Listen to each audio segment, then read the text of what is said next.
gehen wir mal drauf auf den Stream. Ich glaube, ich habe noch vergessen, genau, den Knopf da zu drücken. So. Nee, das war keine schöne Präsentation.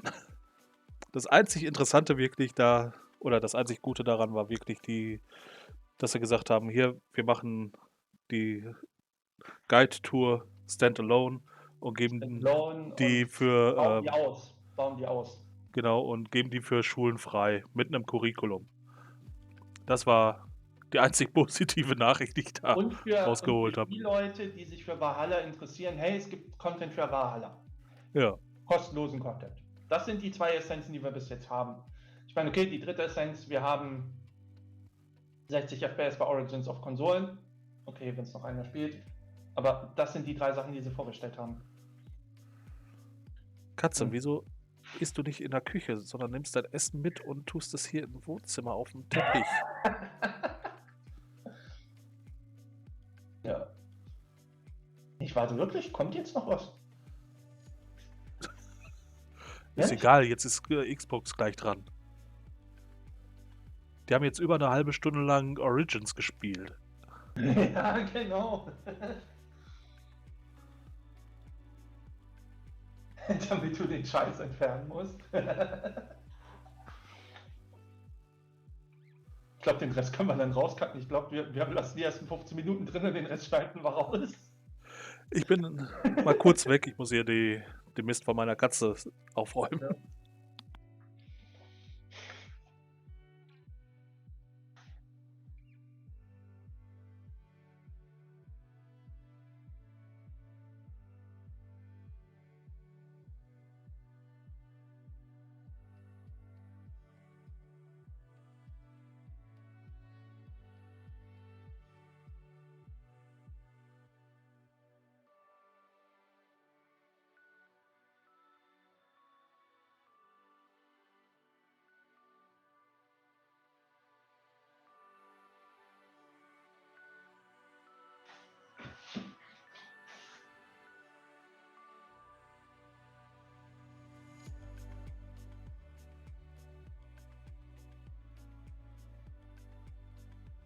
So, da bin ich wieder.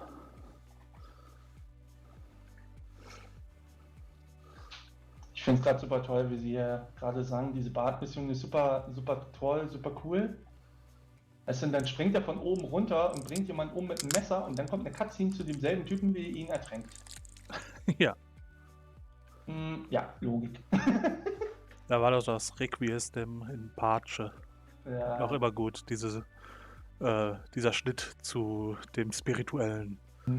Das haben sie ja ab Odyssey ja weggelassen. Hm. Was aber auch nie wirklich Sinn ergeben hat. Wenn man mal ehrlich ist. Dass du diese Vision erlebst von dem Typen, den du umgebracht hast. Und dann derjenige, der im Animus sitzt, diese Vision sieht. Irgendwie. Bei Ezio kann ich es verstehen, weil er von Anfang an ja eher so im Zwiespalt war. Und das kann ich mir dann als eigenes Zwiegespräch vorstellen, was er dann selber in seinem Kopf hatte, um sich das schön zu reden, sage ich jetzt mal. Ja, aber das haben sie ja bis Origins gehabt. Ja. Weil ich glaube, irgendwann haben sie auch gesagt, okay, das ist irgendwie ein bisschen sinnfrei. Ja, genau. Der Timer von Xbox ist interessanter als Assassin's Creed Origins. Ja. Stimme ich zu.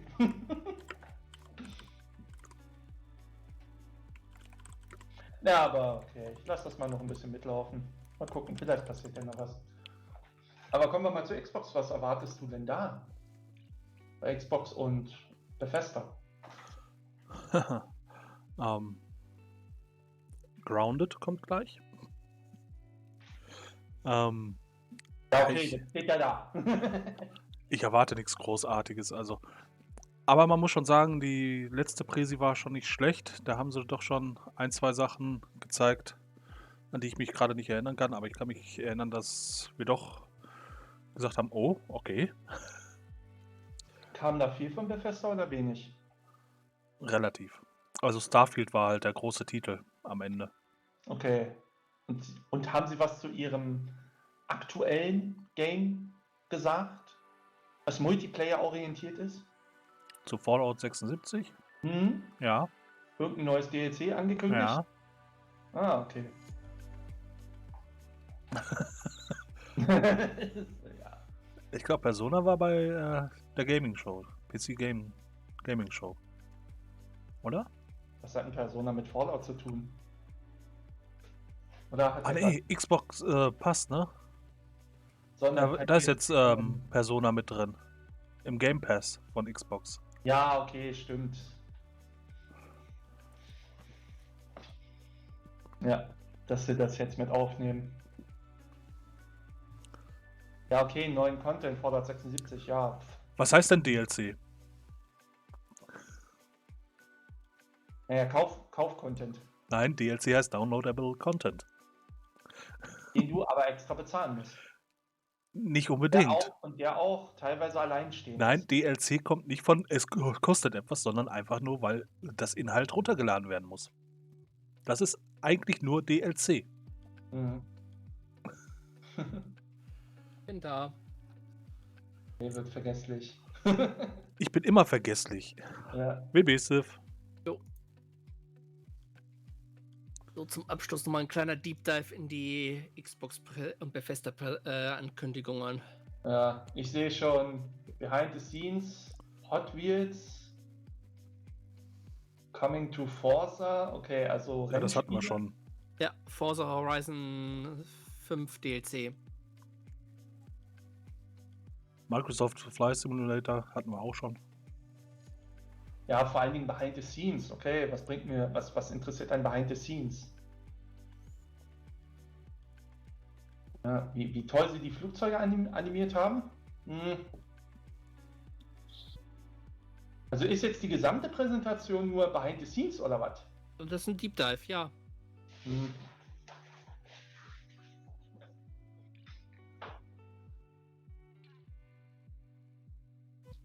Da sollten wir vielleicht mal Blood Dive dazu holen. Der kann dagegen steuern. Was? Ja, gegen einen Deep Dive. Wow. Der könnte Würze reinbringen.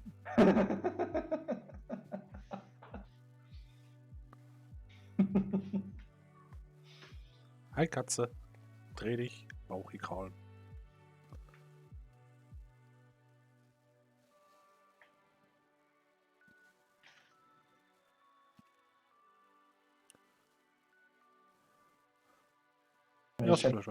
Wenn es nur um diese Behind-the-Scenes-Geschichten geht, wird es wahrscheinlich nicht so wirklich relevante Sachen geben.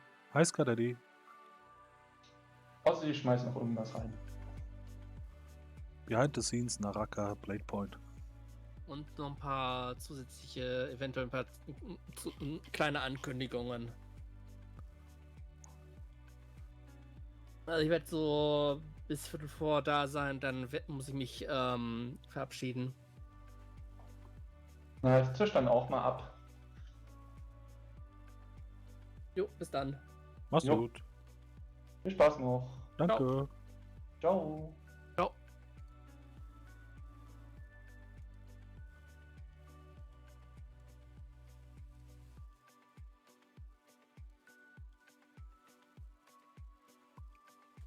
So schnell ist Seed gelöscht. Wow. Ach, Katze. Nicht mit dem Po über den Teppich. Mit denn dann? Mit dem Kopf? Mit der Zunge? Mit den Ohren? Mit dem Schwanz?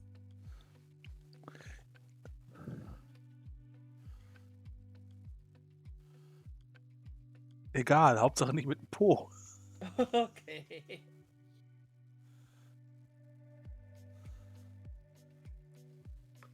Leylynx löscht mich von Twitch. Holt ihn euch. Lol.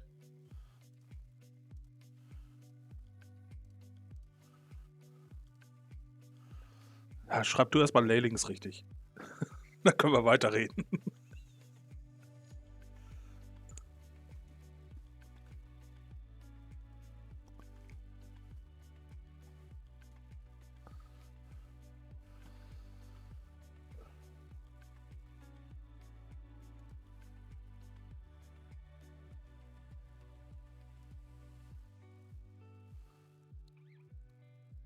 Ara History Untold. Das könnte interessant werden für mich. Ja. Der Schreibfehler war Absicht, kannst behalten. Du, ich habe noch Diese- nicht mal meine diese Umzugskartons hier Liebe, ausgepackt. Diese Liebe. Ich habe hier doch keinen Platz. Ja. 410, 49, 48. 4,6, 4,5, 4,4. Du bist eine Sekunde vor mir. Oh, passt ja. Ja.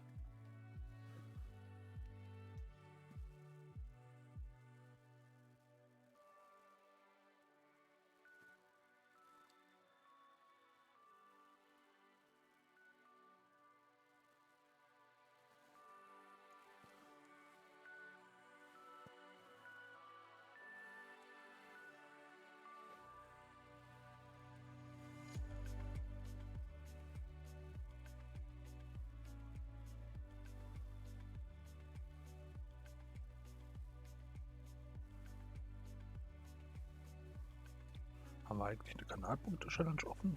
Nö. Nein, nicht. das wird erst ab GDQ wieder geschehen. Okay.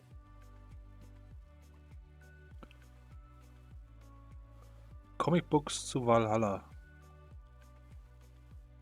Ganz toll. Interessiert die Gamer, die Spiele spielen wollen. So, Katze, ich leg jetzt mein Handy auf deinen Schwanz, damit du nicht damit rumpeitscht, okay?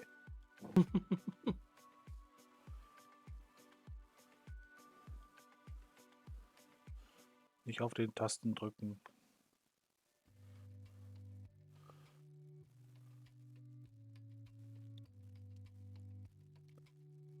Pete Heinz. Wer ist denn Pete Heinz?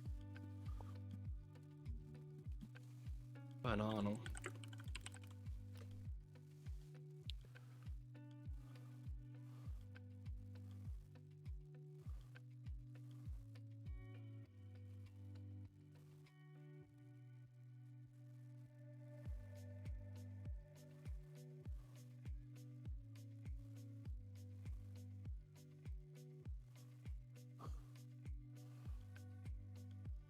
Okay.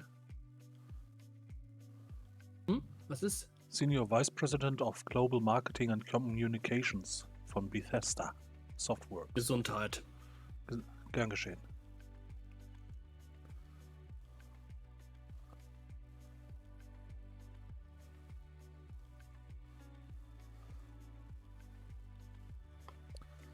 Sind wir mal gespannt.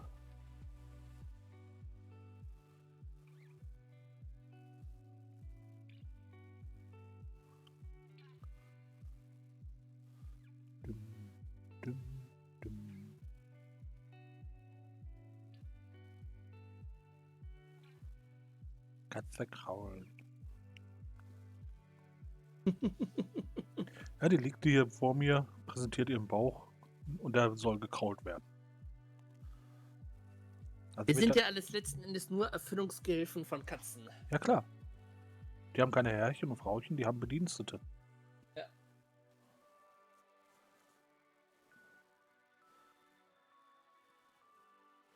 Da kann man ruhig auch auf Arbeit in der Telco mit dem Chef sein, mit Webcam und so. Die kommen dann an und streichen dir durchs Gesicht, so nach dem Motto, ich bin auch noch da. Dein Chef ist nicht so wichtig. Na, Kleine. Hast du auch schon gebracht.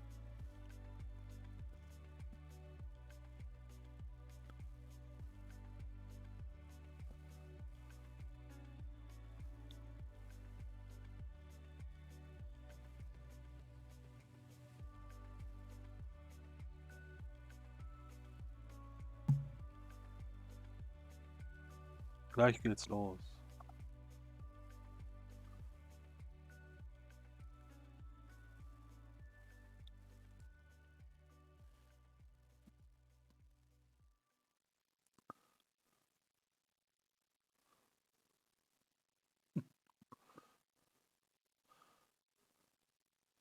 Hey, we are a small snippet of Squanch Games, and we are here to tell you how excited we are to be a part of the Microsoft Games Show Extended. Game Showcase Extended. You know, Game Showcase Extended.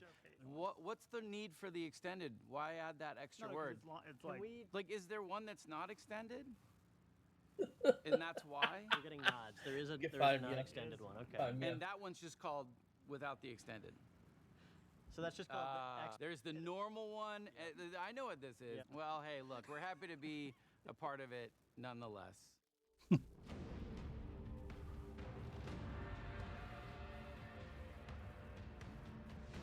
Auf dem Weg zur Kantine mal eben angehalten für die Aufnahme. So sah das aus. So.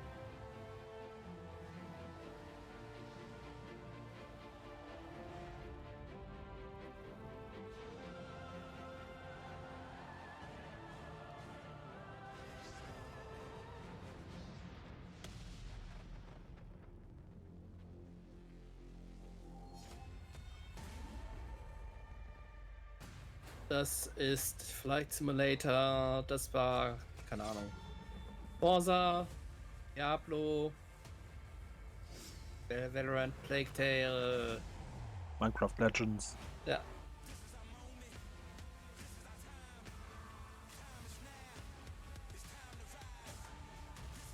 Würde mich interessieren, ob die auch von zu Starfield was zeigen werden. Arc 2 mit Vin Diesel. Ja. Silksong. Persona. Plague Tale 2.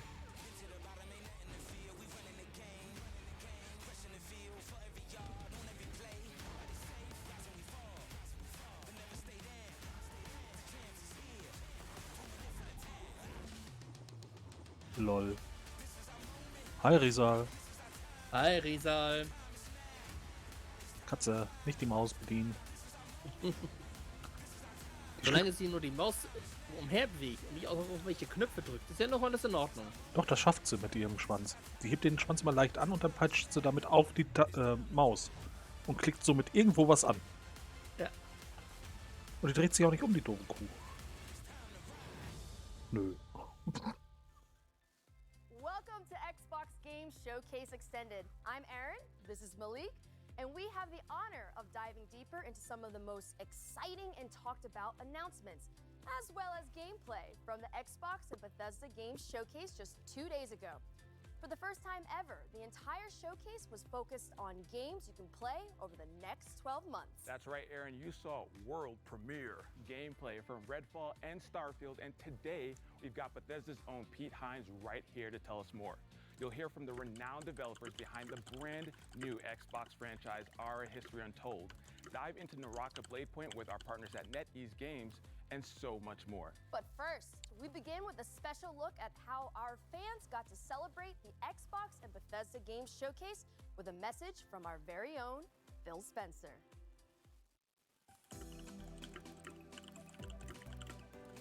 Fanfest, Los Angeles, California.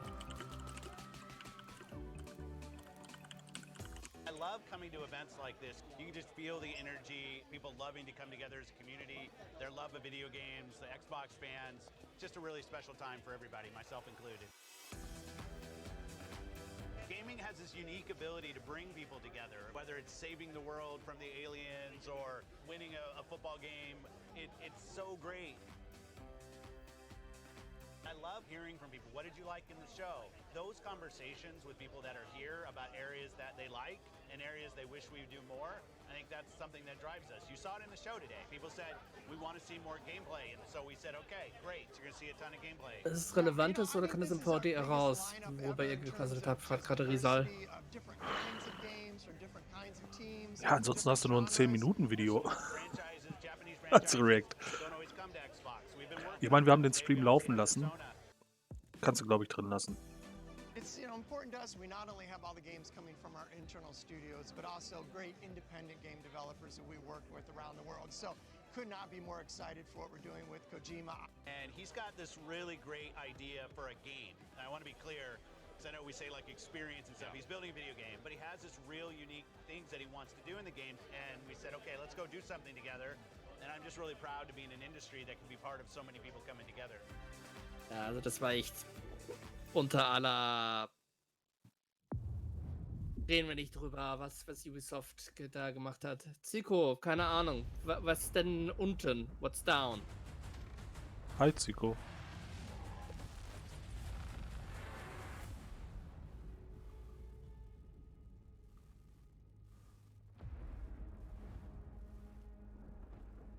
Disdain, Eingate Studios. Valheim? Aber das ist neu. Sieht aus wie Valheim.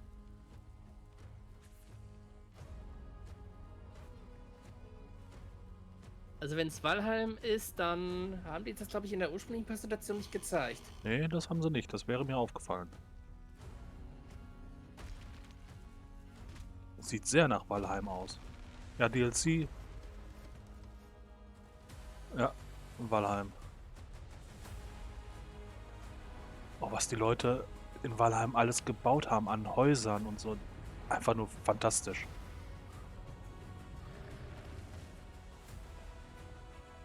Teilweise ein bisschen pixelig, das Ganze. Bei mir ist alles okay. Nee, ich meinte, wenn du auf die Texturen guckst. Ach so. und so. Ja, aber das ist Valheim. Ah, okay. Das war schon immer bei Valheim. Es war sogar anfangs noch schlimmer. Nee. Es war halt Ah, ein okay, kleines kommt auf den Game Indie-Projekt. Pass. Ja, 2023 kommt es auf den Game Pass.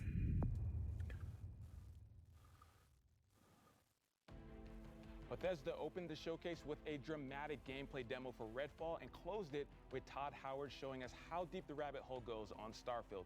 And we also got a sneak peek at upcoming expansions for Elder Scrolls Online and Fallout 76.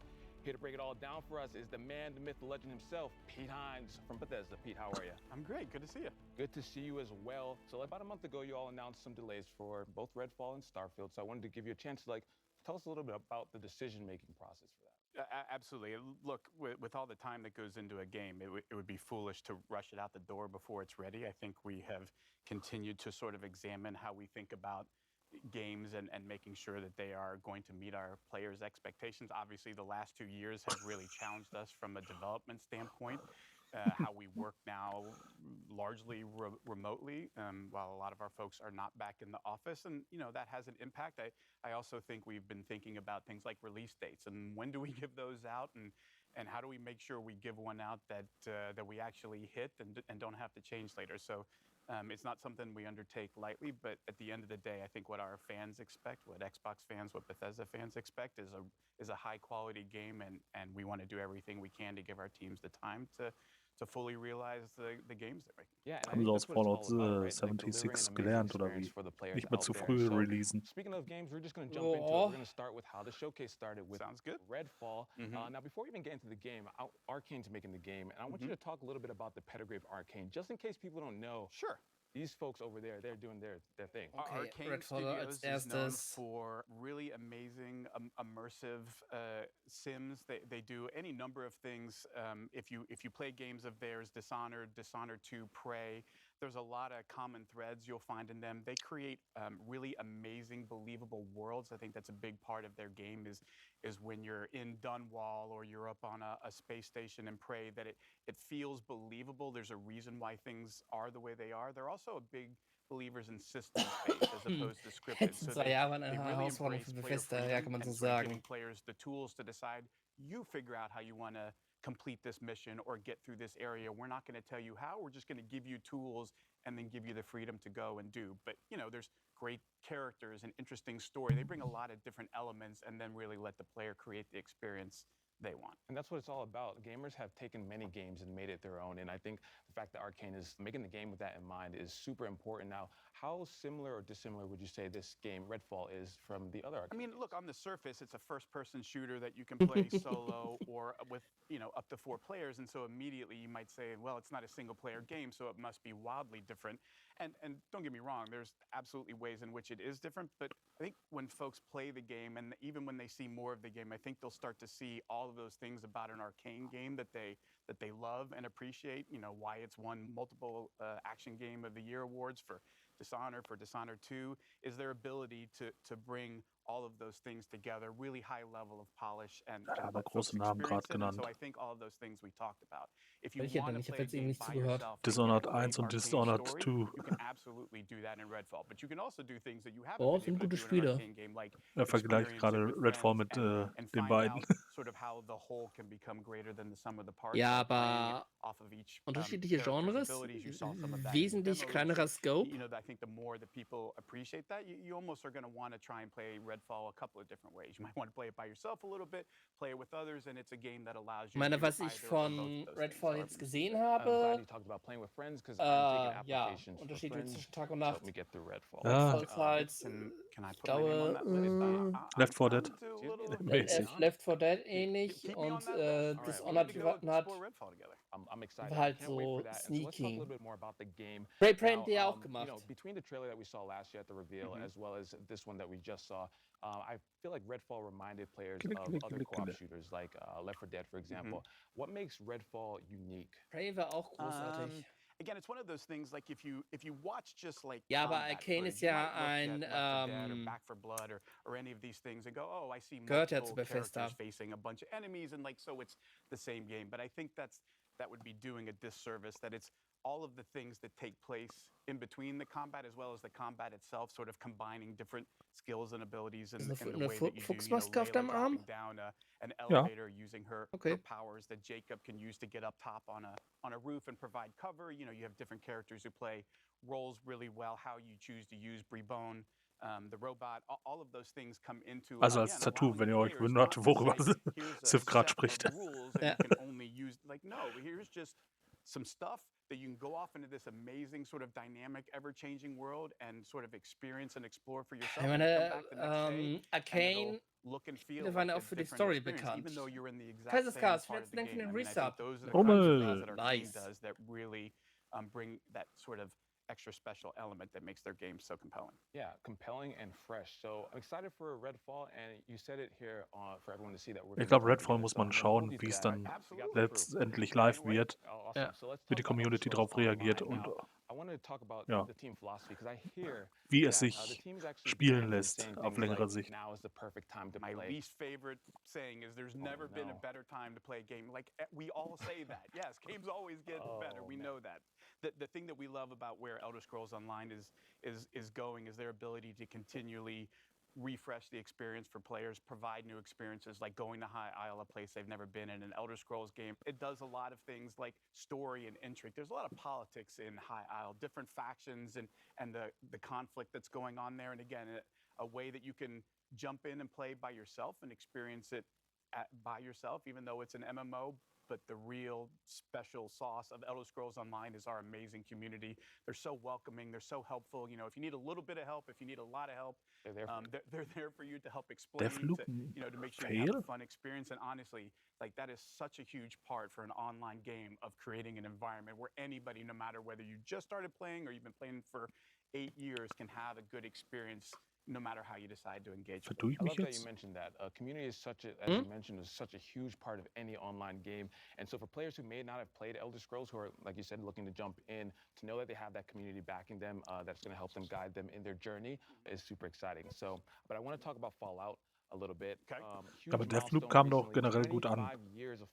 Nur weil jetzt die Playerzahlen gefallen sind, heißt das ja nicht, dass es ein schlechtes Spiel ist. Ich würde es jetzt nicht als Fail bezeichnen, sondern nur als ein Spiel, wo der Wiederspielwert nicht so hoch ist.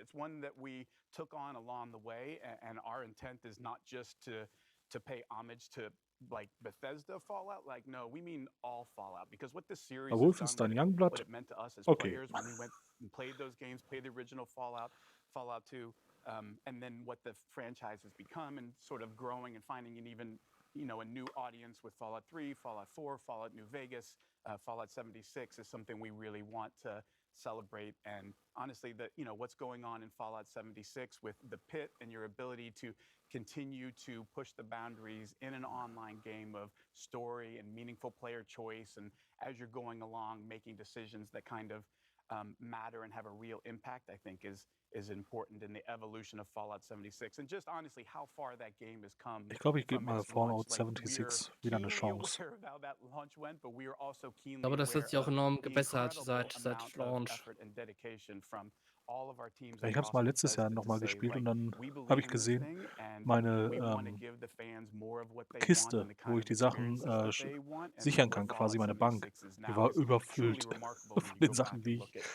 of where we were bei and how far Release we've come gesammelt habe, and also ab honestly how much Release.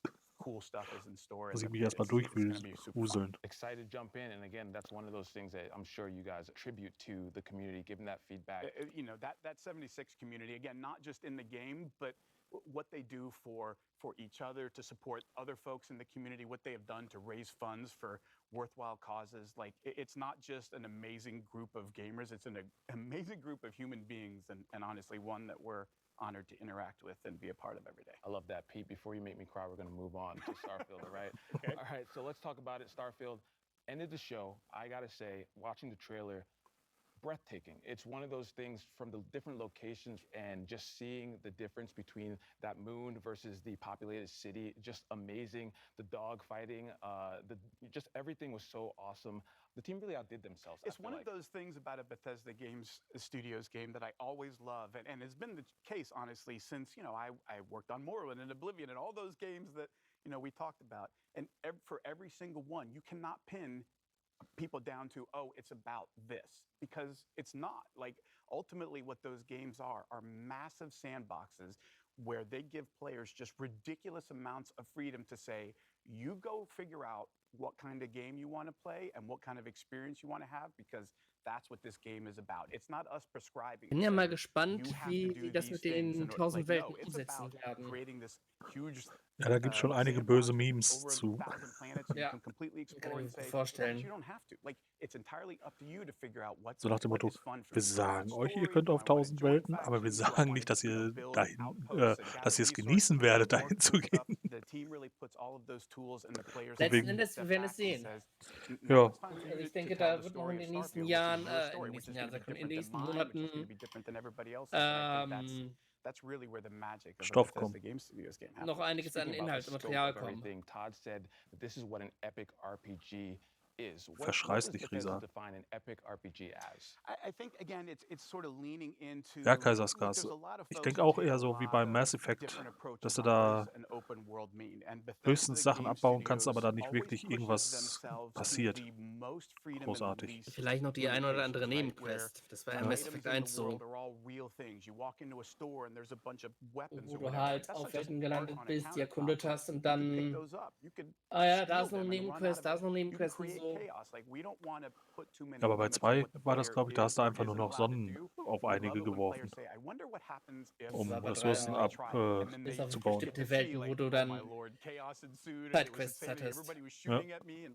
That's, I think, the beauty of Bethesda Game Studios and the number of ways that they push for you to explore that, right? It's not just one, it's Ja, Zico, so geht's you mir could auch. spend thousands of hours doing nothing but shipbuilding and like focus that as all you're about, and that's okay. Also But you ich could also be bin about exploring gespannt every planet drauf, and finding all of the, positiv and gespannt that's drauf. okay. Or you could just play the main story and be like, I want a kind of experience that I'm Ich guided bin nicht through, gehypt so that I drauf, kinda get to see stuff, aber I might ja. stop here and there. Oh, there's a Nee, cool mein Hype sidequest that geht I got, jetzt but, Richtung you Stray. know, I want something that sort Mehr of Hype will leads ich gar me nicht through, because I'm a little, you know, it's a erleben. little daunting to say you can go do whatever I want. Like, ooh, I don't know what I should do. So some folks want a little bit of a guided path or to understand where the fun is, and no approach is wrong. Like, for me, that's epic, because it says we aren't putting any limits on what you can or can't do. Mein We're gonna set you Hype-Spiel habe loose and ich, just sit back and watch the beauty that you create with your own stories and the way that habe ich you jetzt aktuell solve problems erhalten. or Das werde choose ich to jetzt spend your time in this world rezensieren. we've created. I love that. And you know, what you said about,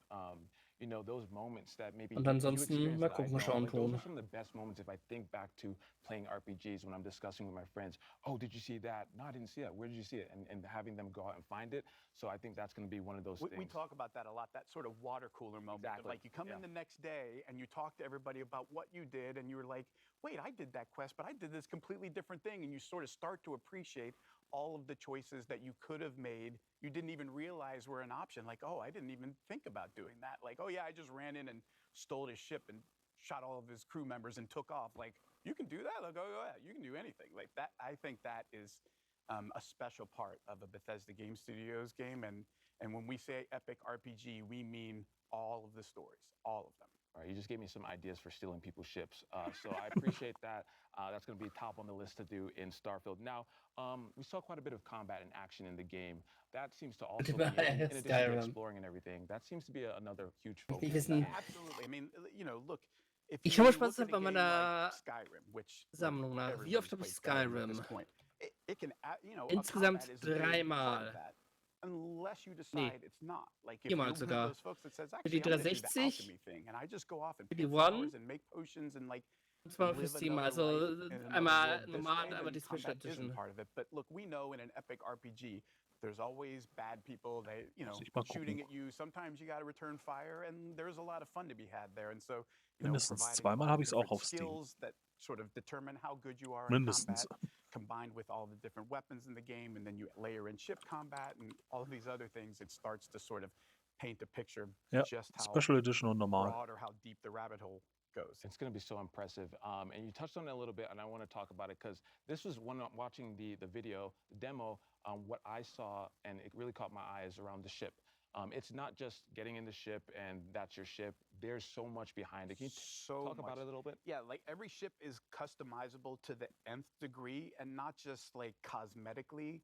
I want my ship to look like this or look like that, though obviously that's totally a thing that you could do if all you care about is cosmetics. But it goes much deeper than that in terms of like what kind of shields you have, what kind of weapons you have, like what kind of ship are you building? What do you want it to be good at? What trade-offs are you willing to make or not? And then the other part of it is, of course, well, you can't just like, it's a spaceship. Those aren't cheap. So you have to figure out like, how am I going to do this? Where do I get the resources to build this stuff? What kind of, you know, skills do I need to level up to improve different Ist parts auch of bei my ship EVE Online, beyond, ne? you know, Dass what die I could Schiffe do without those skills. So schweineteuer sind there's a lot und of, man again, erstmal das choices Geld in dafür terms of sammeln muss. you get to decide that, how much you want to put into that or not. Do you just want to give somebody money for the parts that you want? Do you want to build it? All of those things are sort of part of the fun of deciding how much do you want to interact with this and how do you want to interact with it. Absolutely. I mean, just as you mentioned, the scope, the level of player agency, something that I feel like is going to just make Starfield such a special experience. So between Redfall, ESO, Fallout 76, and Starfield, you all are just killing the game. We got a few games coming out. It's going to be so great. Pete, thank you so much for stopping by. Thanks for having me. Of course, Pete. Now, coming up, we'll hear from our friends around the world, including Squanch Games, Obsidian 3 Entertainment, Monate Game Pass für Playground Games, and $1. of course, Xbox fans like you. But first, let's hear from the creators of one of the world's most popular Battle Royale games. Bringt mir nichts. Ich habe schon, mein Game Pass läuft noch bis Ende des Jahres. Das stand auch nur für Returning Members. Ey. Also mal wieder anfixen. Also der Game Pass ist nicht schlecht. Nö. We are glad to share Naraka Bladepoint. Okay. Unique online multiplayer action Naraka Bladepoint. all around the globe. As a NetEase studio, Vor Release sah das richtig gut aus. Nach Release kamen die ganzen Cheater und das machte keinen Spaß mehr. Naraka Bladepoint to consoles for the first time. You could play the game on Xbox Series X and S, as well as Windows next week.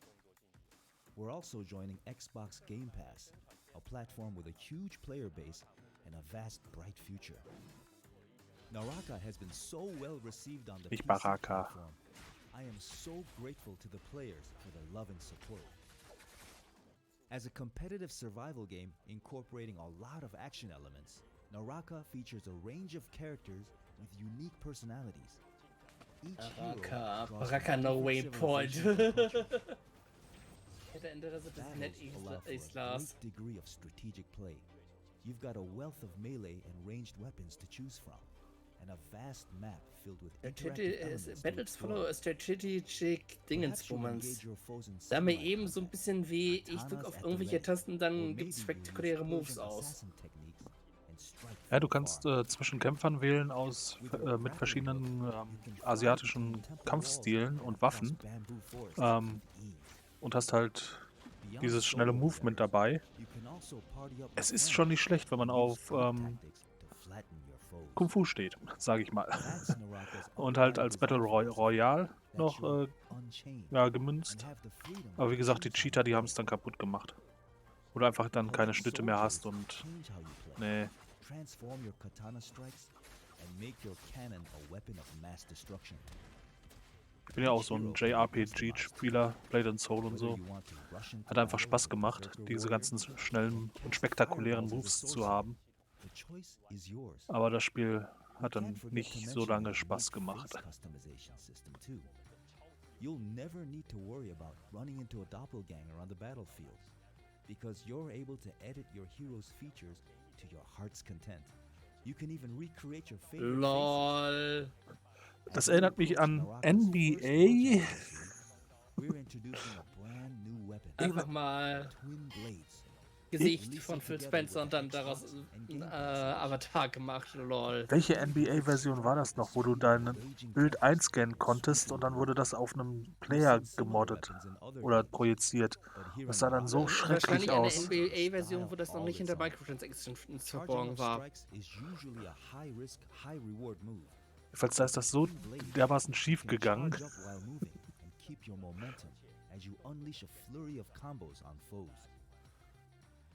Since its release, Naraka Bladepoint has launched its own faction clash game mode with Omni's Nightmare and the thrilling limited time mode Shadow Surge.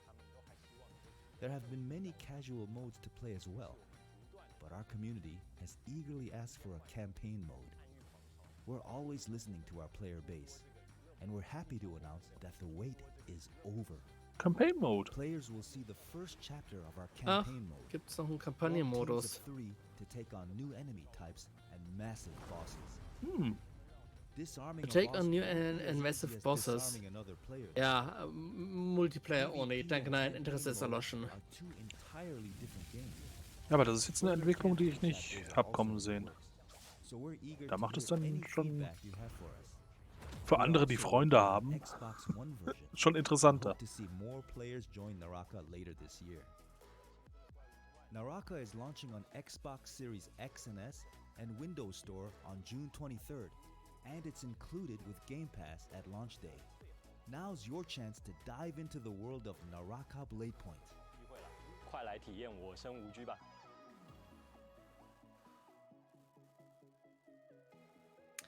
Ara History Untold, da bin ich jetzt mal gespannt drauf.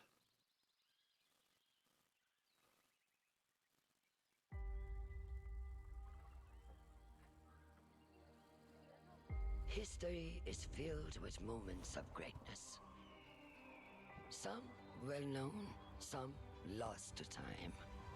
But what about the history that could have been if you were its architect? Das war das, wo wir gesagt haben, Humankind. Ja, und dann war es nicht Humankind. Jetzt ein bisschen Gameplay wäre nice. Ein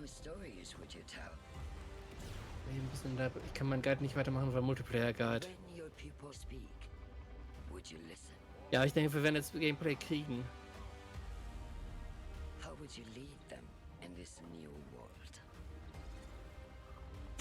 Risa. Kommentatoren werden bevorzugt. Kommst du ins TS? History is filled with moments of greatness, but these will be yours.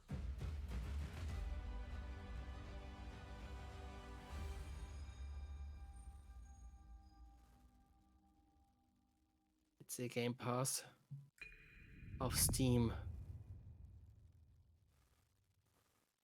Hey, Day One with Game Pass. Das ist schön. Jetzt zeigt man auch mal ein bisschen Gameplay. Historical grand strategy game for PC called Ara History Untold.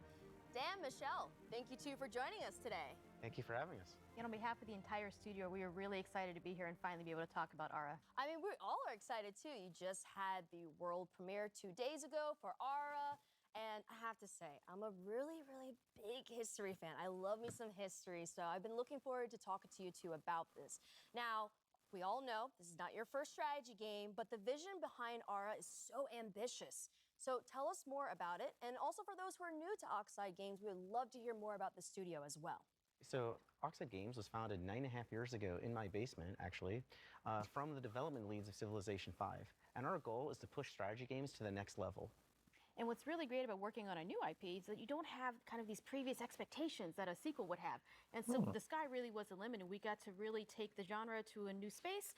And we really hope that not only will fans of strategy games like this, but people who've never played a strategy game before will find something they love as well. You're absolutely taking it to the next level. I think I saw like a drone was in like the 18th century or something like that. It's very, very fascinating. And I think that like if you're someone who really enjoys history, it's bringing like all the worlds together, all the periods of time together. And that's a grand vision in itself. So how does the Sieht vision nur of dich. Ara Der Vorschlag kommt impact von the dir. player experience within the game? So one of the kind of big things we wanted to do with Ara was really explore das how to make the nix. game less Es about wür- finding that optimal strategy, Exo optimal würde path, and Nein really sagen ways und to make ich it more werde meaningful nichts to the player, make über it unique to themselves. Exos So oder andere what are different Köpfe-Entwicklung kinds of schreiben. choices we can bring to the Ich habe player schon so eine that when he plays it's different Kanalpunkte-Challenge than when I für play, and yet we GDQ can both be offen, competitive also together. im How Kopf. can we Ich do muss halt nur noch things das to really Okay impact agency von and expression dem that really lets you entsprechenden express your Runner values and your play einholen, styles through the different mechanics in the product? was dann Yeah, and hoffentlich Dan, what am about Donnerstag you? How geschehen does the wird. vision impact the overall experience?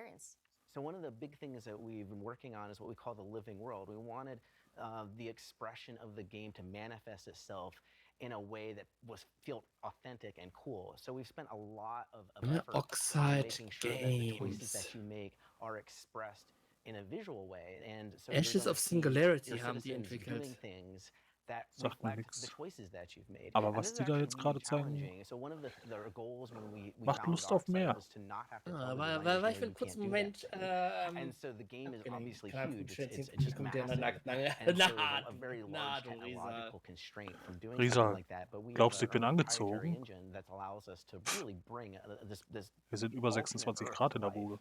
I think that's the beauty, right? Because in history, the great thing about learning history is that you learn about culture, you learn about stories, you learn about things that are probably brand new to your eyes. But the way that Ara helps you remix, reimagine, and rewrite history is a beautiful sight to see. And I'm excited to get my hands on it, and I'm sure everyone else is who's watching. So let us know, where can we learn more about it, and when can we get our hands on it? Because I need it today. So if you head over to the website, you can sign up for the Insider program, which will give you a chance to join the technical alpha and play the game later this summer, which is super exciting because we've been playing it, all the time, and so now you have a chance to play. Dan, Michelle, thank you two so much for giving us the lowdown on komm. Ara. Really appreciate Technical it. Alpha. Thanks for having us. Also das dauert noch ein Finally bisschen. leaving early access and moving into full release Ja, with a sagte sie highly gerade, anticipated later story this mode. summer. Here's Adam Brennicke and Eric Dorabella from Ja, Obsidian aber wenn die erst in der Entertainment. Alpha Tell sind. us more. Ja, Humankind habe ich auch in der Late Alpha gespielt. What can players expect from the 1.0 launch of Grounded? The big one, of course, Grounded. is going to be a complete game, and that means story, right? From beginning to end, you can play through, why are you Natürlich here? auf WordPress What haben do sie you das care? gemacht. And how are you gonna Ara do History that? I think Untold. those are like the big questions that people are asking about Grounded. Und natürlich ist jetzt auch die Database Really just platt. wanted to make a survival game, and one of the jokes was, hey, what if Side we do down. backyard survival? Everyone was Werden like, die that's sehr, a very werden sehr unusual viele idea, schon but mal. I think there's something there. One of the things that we did early on was establish the art style of Grounded. Things started coming to life Ich as bin auch we Zico. did the initial prototypes and seeing some of the cool things, like the first time we Ara, actually got the ara. spider into the yard, yeah. seeing the reactions of people in the office, even jump scares, people screaming.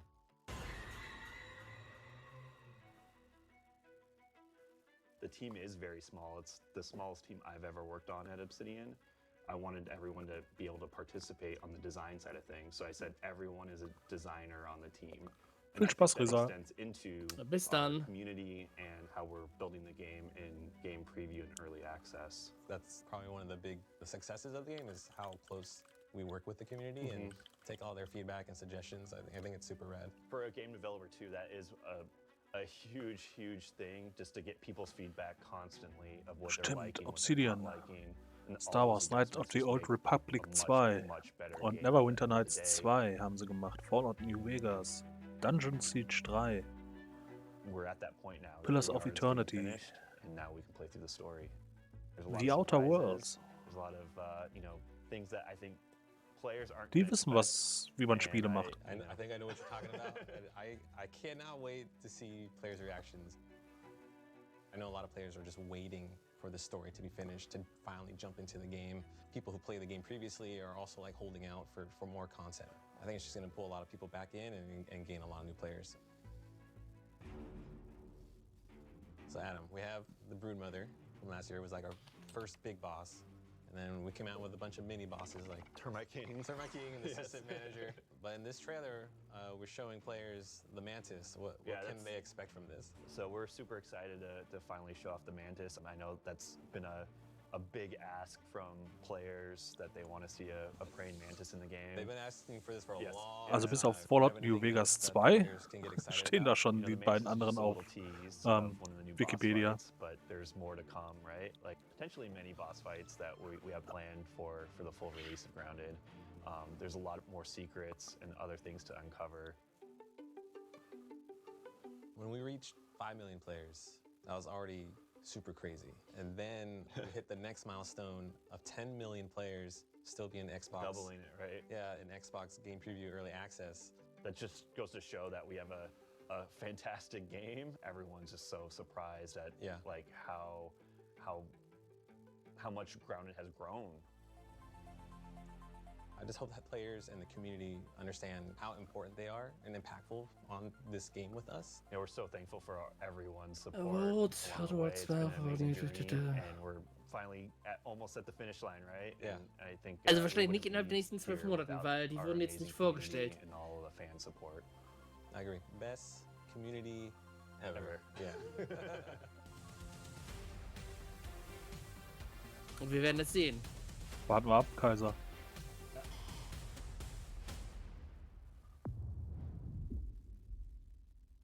Da kommt er. Der Flight Simulator. The head of Microsoft Flight Simulator. He told me it was imperative that I meet with him. So I'm in this helicopter. We're flying to this location. We're on our way. Let's go.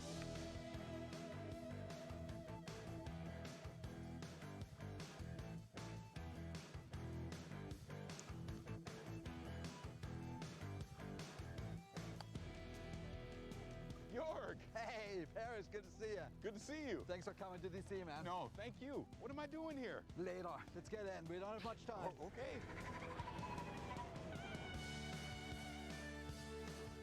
All right, Paris. Right across the Potomac. That's where our contact is. Are we headed towards Arlington? It's still secret. I'm sorry. Ich find's so lustig, die machen einen auf Top Gun und dann setzen sie sich vor den Screen. What is this place? Oh, you'll see. Let's go.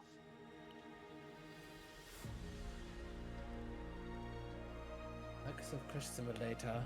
Wie oft ich schon abgestürzt bin.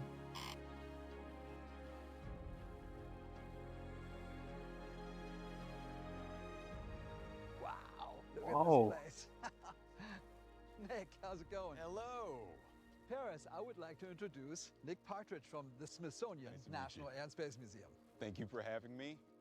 But this makes a lot of sense. I saw during the trailer there was a collaboration between the Smithsonian National Air and Space Museum and Flight Simulator. Here we are at the National Air and Space Museum. So let's talk about that collaboration. Tell me more about that. Well, Jorg and I have been talking for more than a year. He was looking for me, and it turns out I was looking for him to ask the same question, which was, don't you think that our organizations have a lot in common, dedicated to bringing flight to everyone? And I was looking for the Spirit of St. Louis, which is in the Smithsonian ever since 1928. And the Smithsonian was gracious enough, they gave us a millimeter perfect scan, which is what we'll feature in the 40th anniversary. Flight Simulator ist auch eine Simulation, kein Actionspiel. Aber technisch muss das wirklich 1A mit Sternchen oben drauf sein.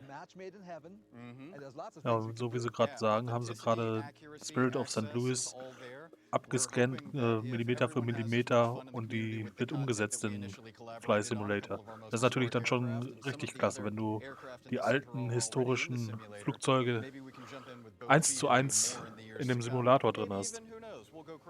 Ja. Ein Space Shuttle. Oh, that sounds amazing. all right, you guys have never been here before, No, right? this is my first time. All right, so keep your eyes peeled, stick Mit Smithsonian würde ich auch gerne mal.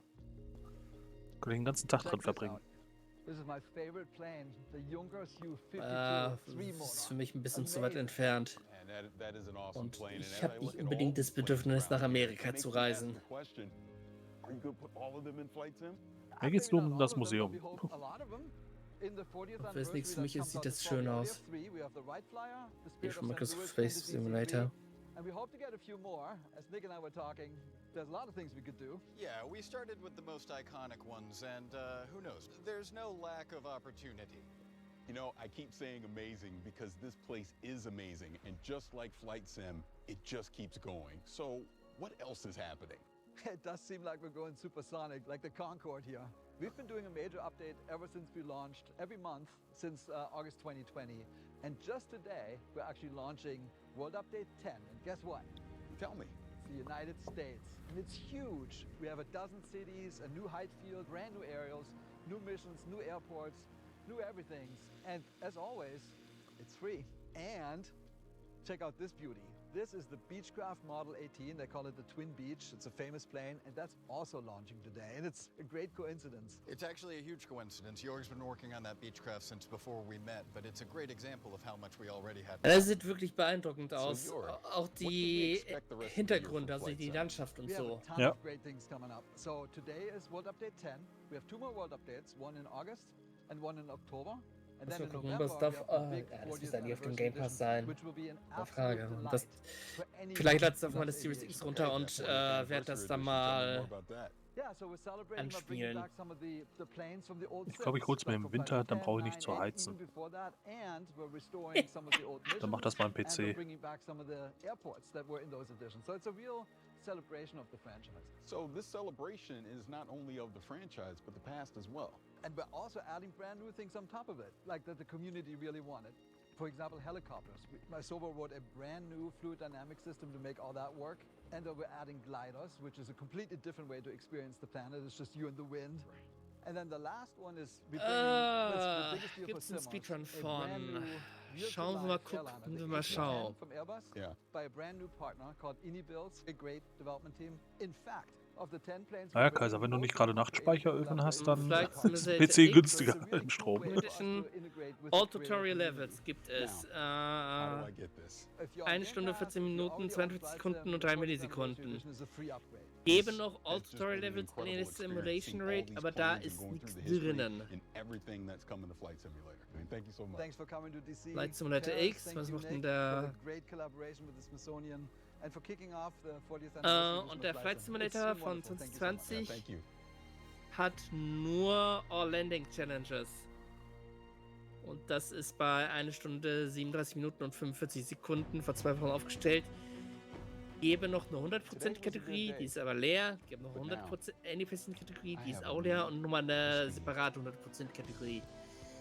Ja, die ist auch leer.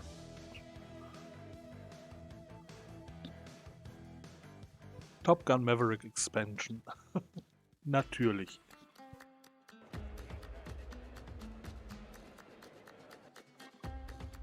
Estamos aquí para disfrutar del mejor día de mi vida, el día de la Xbox, que estoy muy emocionado. I came in Madrid just yesterday to be here in FanFest Xbox, and I'm so excited. Ja, bald bis der Runner werden, also nur zu, tut dir keinen Zwang an. Sag Bescheid, wenn es approved ist, dann kannst du bei uns das zeigen. Ja.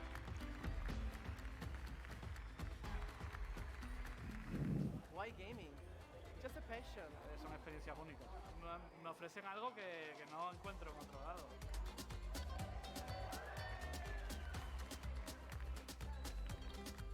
Lo que te digo, es como una familia para mí. Me ha parecido genial y un cierre para un evento así maravilloso. Fanfest. The passion that people have. I feel very welcome.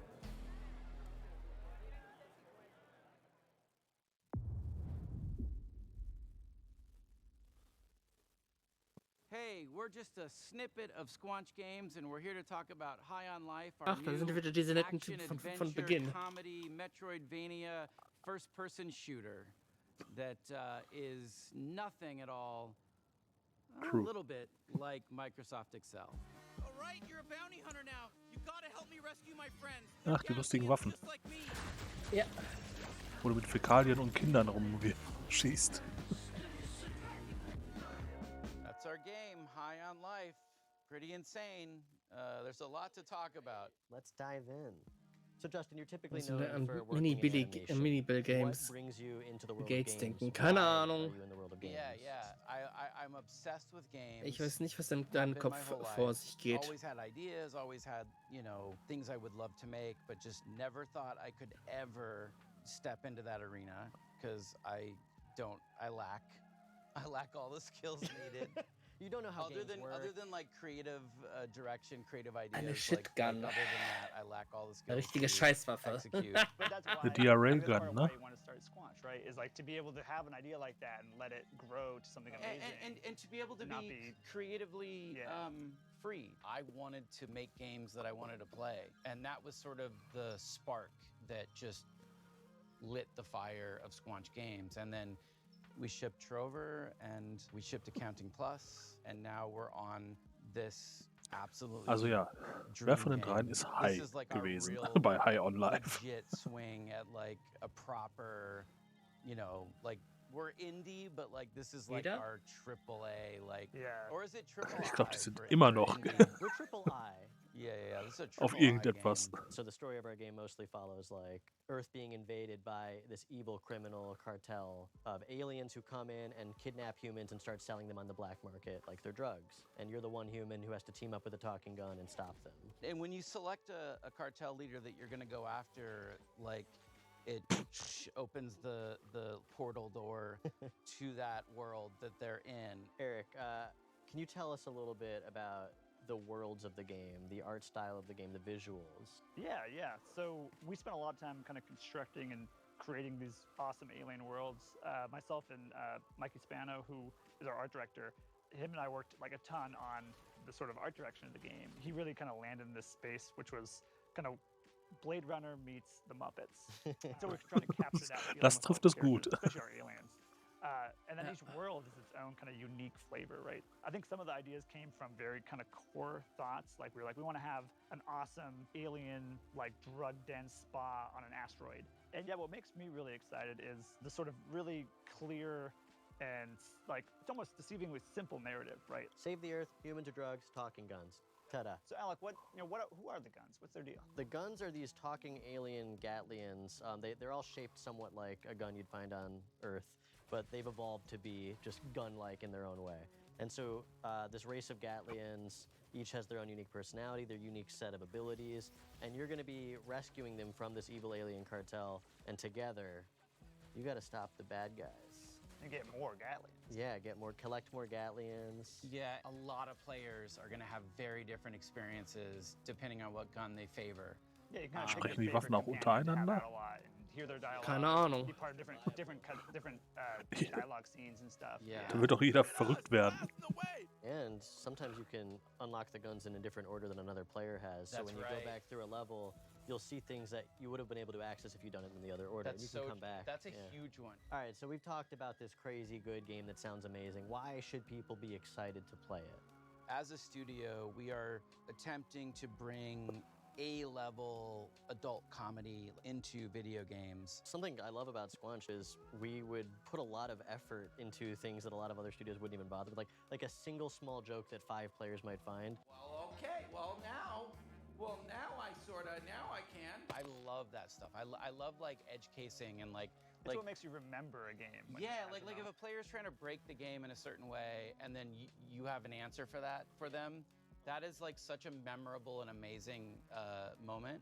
It's almost like watching TV, but the viewer is able to reach into the TV and poke a thing, and the character has to respond to that. And there's so much fun to be had for the You can most skip part. it all. We worked really hard on it if you want to skip it. Yeah, if you want to just like miss out on like, Yeah, if some you're of like the a big coolest... dummy and you don't want to play the game at all, that's fine. We're not going to judge you. We're just going to be upset.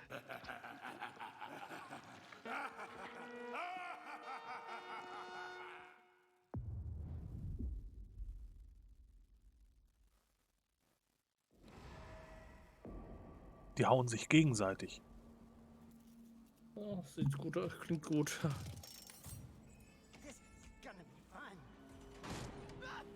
Ach, der Dating-Sim kommt jetzt.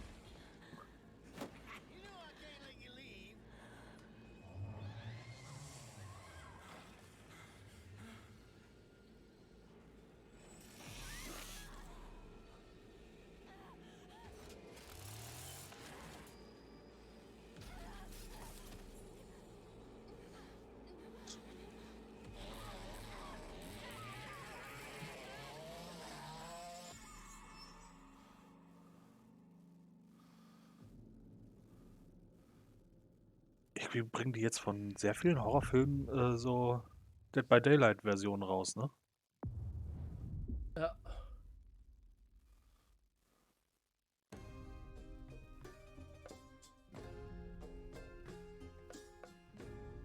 Pentiment is a narrative adventure game set in 16th century Bavaria, which is part of the Holy Roman Empire.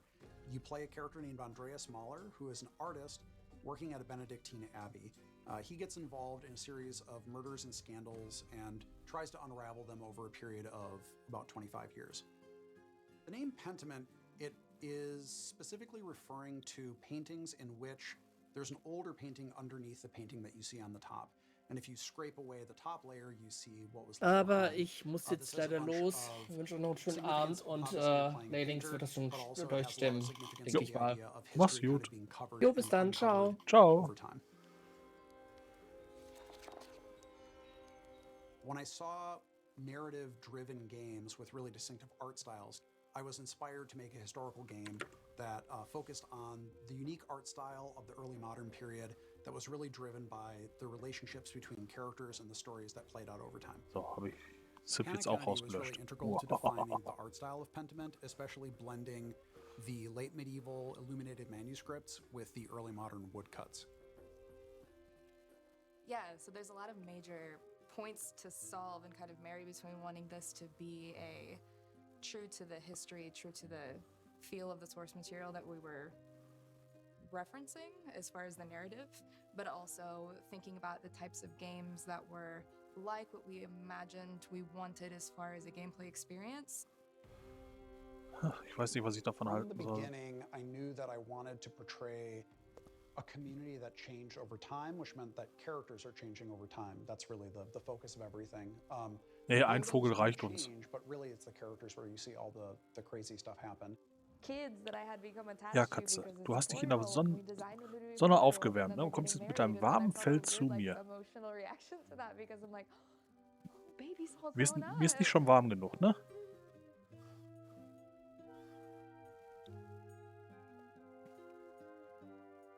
I think the 16th century has always been really interesting to me because it was a time of such social upheaval in Europe. I think when we look at social change in the past, it seems like it's a thing that always happens outside of our time. But right now, I think we're maybe more aware than ever that social change is happening constantly, and people are always struggling with it. It's always a difficult process. And so I hope that by looking at people from the past, we can see that even though the setting might be different and the specific issues might be different, man müsste es mal we always struggle with social gespielt haben oder wenigstens sehen, wie jemand das spielt. Aber scheint sehr storylastig zu sein. Was nicht unbedingt schlecht ist. It's putting on this bandana. All right, let's do crime.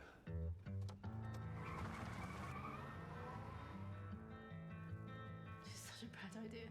All you had to do was keep your mouth shut. I'm gonna override this. Is your life mission to cause harm? Yeah.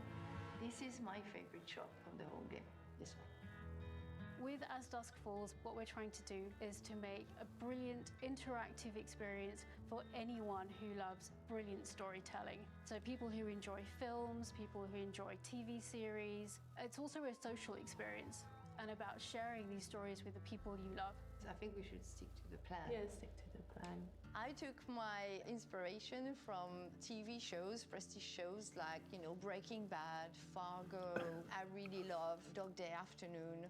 It's such a wonderful setup. You try that again, and every last one of them leaves in a body bag. When you write for interactive stories, it's all about the stakes. You Wollten want die big Figuren choices, nicht the animieren? tangible ones that Alles andere ist animiert, nur everyone will die remember Menschen from nicht. the chapter they played, but also you weave in the smaller stakes, the drama bit, like the relationships. Are you gonna stay married? When you lost your job, this wall went up, and I missed you, okay? The game deals with very mature themes that you don't normally find in a video game. It really gives you agency over characters that are relatable, that are familiar to you. It's like an interactive story, but with the power of video game behind it. I only gotta yell and my brothers will come. Now hold your horses, young man. I think you should at least listen to what I have to say. In the first book, it's mainly structured around a hostage situation in a motel in the middle of the desert in Arizona, so it's a pressure cooker. You want your wife to live? Answer and do exactly what I say.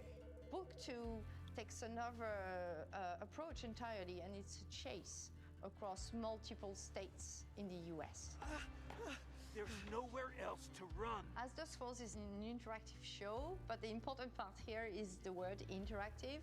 The players are very much needed to help the character on their journey and decide what's going to happen to them, help them grow and change. It's not like there's one golden path. There's so many different ways through the story. You can replay it and then you get Was mal cool wäre so eine interaktive Story für Twitch, wo dann der Chat entscheiden kann, nach Mehrheitsentscheid, welcher Weg gegangen wird oder welche Entscheidung getroffen wird. And at the end of the game, when you play, we tell you about your playstyle, and it reveals something about the player themselves, their values, and the way they interact with the others that they played with. I think for me, one of the really important things was that this art style could tell lots of different types of stories. We want to take really beautiful, sort of subtle facial performances, really strong dramatic moments, and just really represent that such that every frame is a painting. It's a single player and multiplayer experience, so 1 to 8 players. Because we wanted to draw in people 8 Spieler? who weren't necessarily gamers. Gamers are going to love this game as well because it's a very mature, in-depth story. But this game really taps into your life skills rather than your gamer skills. Puts everyone on a level playing field. You did well there. That is a ferocious dog. We did it. You share the same character. You discuss, you make decisions, and majority wins. It's like each player is like a voice in the character head. Are you taking the money this time? I am definitely not. Take the cash. It's been a massive journey, and I can't believe we're just like so Also bei 8 close, Spielern, touching distance man to steuert this einen game. Charakter und Mehrheitsentscheid bestimmt bei Entscheidungspunkten. Ja. Aber ich würde jetzt mal nicht sagen, dass es ein Party-Game.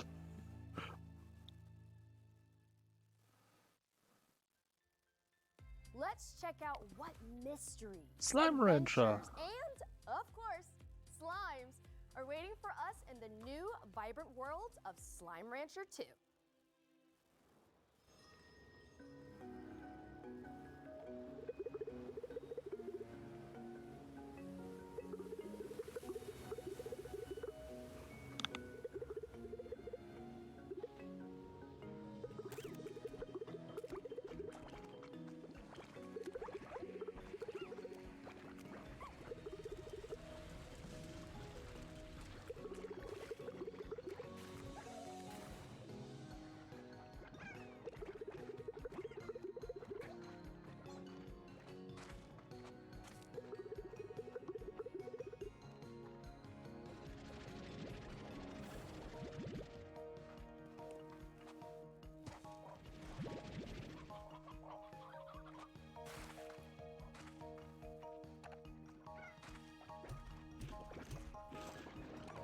Der verfüttert die Hühner an diese Schleime.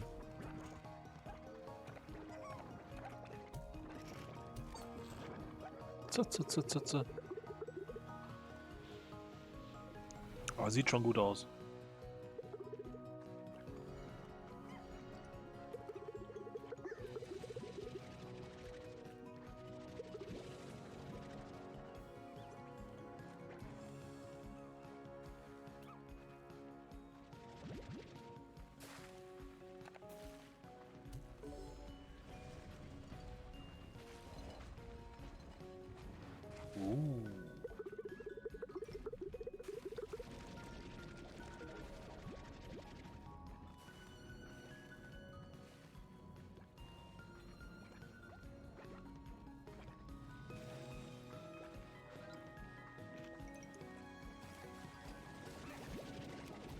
Naja.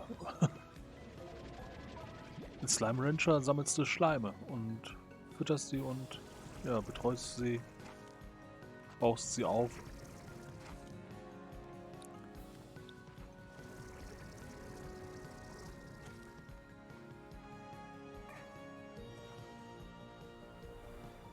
Aber sieht schon mal nicht schlecht aus.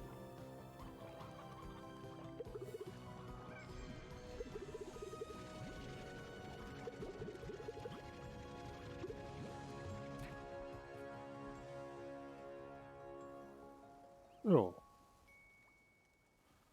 Im Herbst. Slime Rancher 2. Ja. Alright, time to get going. First trip in a while. Put this in here. Australia. Passport. I need a passport. Where's my passport? Passport. Ah.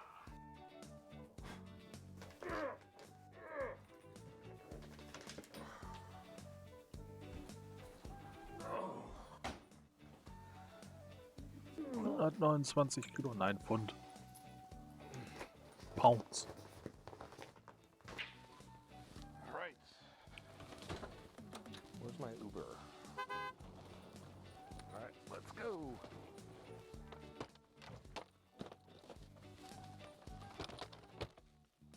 Let's go.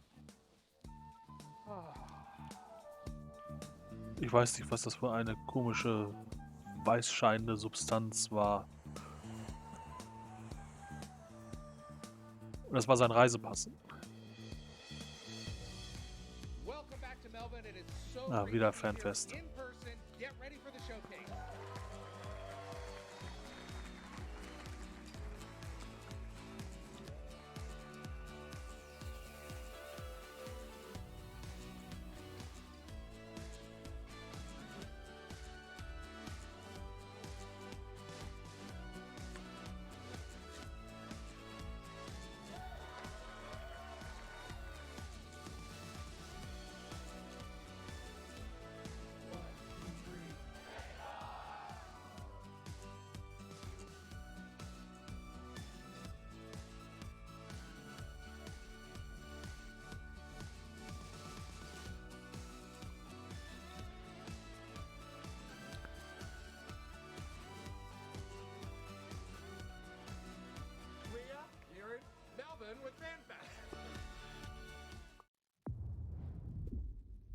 Hot Wheels coming to Forza.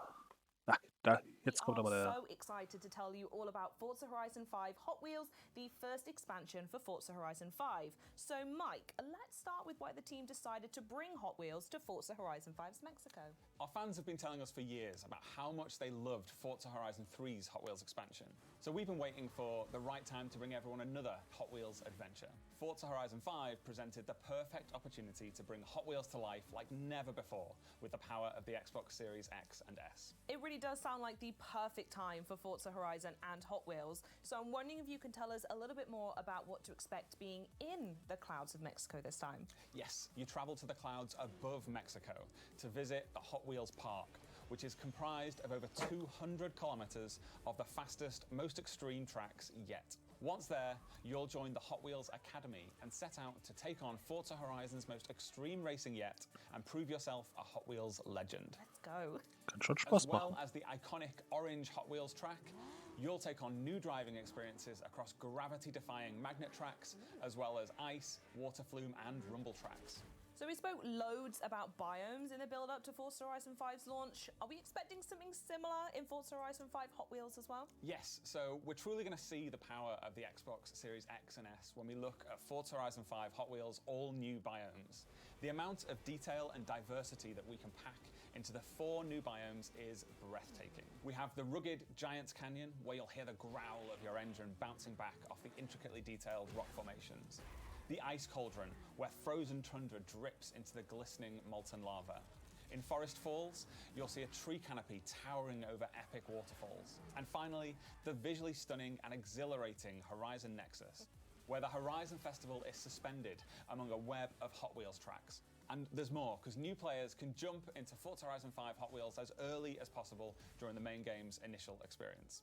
And how are people going to be able to use Event Lab in Forza Horizon 5 Hot Wheels? So in Event Lab, you'll have the freedom to design, build, and share using the new Hot Wheels Creation Kit. That's over 80 new track and stunt pieces that instantly snap together thanks to our new building tools. You can then share your creations with the entire community for players to discover and play.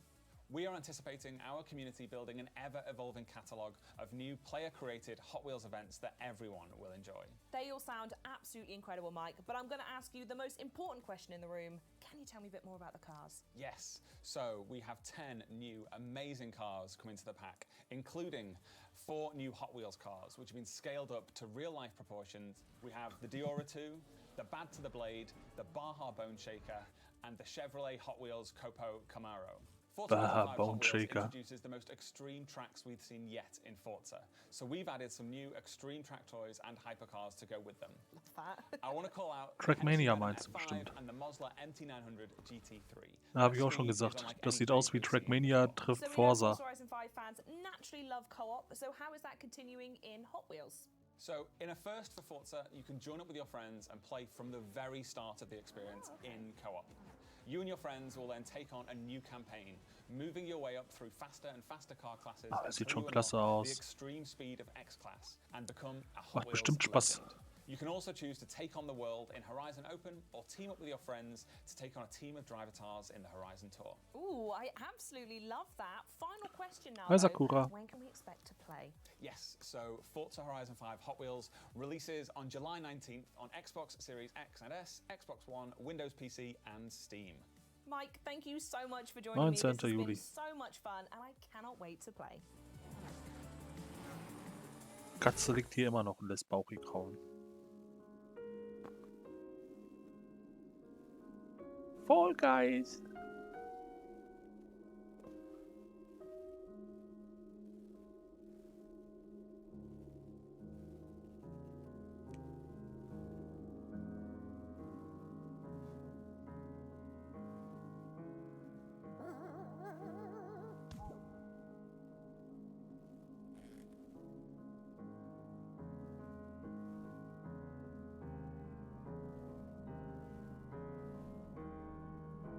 Ich, der mit Takeshis Castle aufgewachsen ist.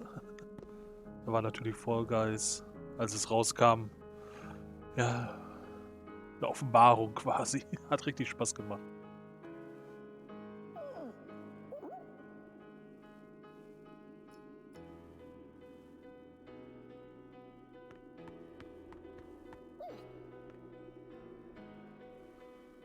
Ich weiß es nicht, Zico.